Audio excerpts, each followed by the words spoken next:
እኔ እኮ አሁንስ ግራ ገባኝ። ብዙ ጊዜ አነባለው ይገባኛል። ክላስ ውስጥ አስተማሪው የሚናገረው ነገር እንደኔ የሚገባው ነገር የለም። ወጥታ አስተምር ቢለኝ እንኳን እርግጠኛ ሆኜ የምነግራችሁ በደንብ አርግቼ አብራርቼ ማስተማር አቅሙ አለኝ። ክላስም ኪዩዝ ምናምን ሲፈተን ይገባኛል፣ ሰራለሁኝ።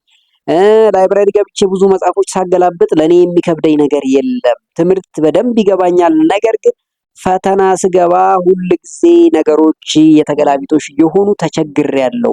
እንደውም እኔ የምነግራቸው ጓደኞቼ ምን እንዳወቅኩኝ ምን እንዳነበብኩኝ የያዝኩትን ኮንሰፕት ለነሱ የማስረዳቸው ልጆች ገብተው ክላስ ውስጥ ከኔ የተሻለ ፈተና ሲሰሩ ይታያል።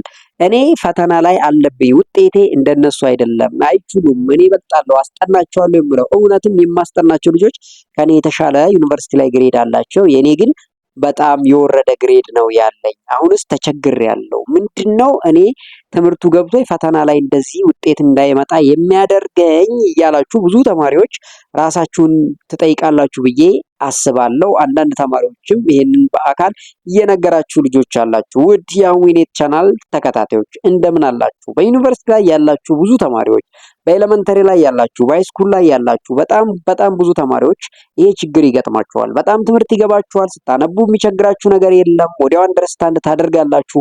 ክላስ ውስጥ አስተማሪው የሚያስተምረው ነገር ለእናንተ ከባድ አይደለም። ጥያቄ ሲጠይቅ ፓርቲሲፔት ታደርጋላችሁ።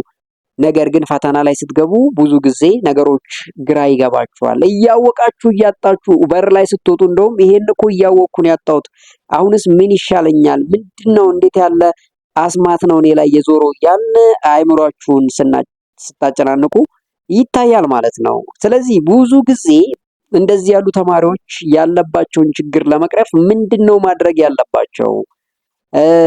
እንዴት ቢያደርጉ ነው ፈተና ላይ ጥሩ ውጤት ሊያመጡ የሚችሉት ብለን አንዳንድ ነገሮችን ስናገላብጥ ሶስት ዋና ዋና ነገሮችን ስኮለሮች እንዲሁም ሳይንቲስቶች ይጠቁማሉ።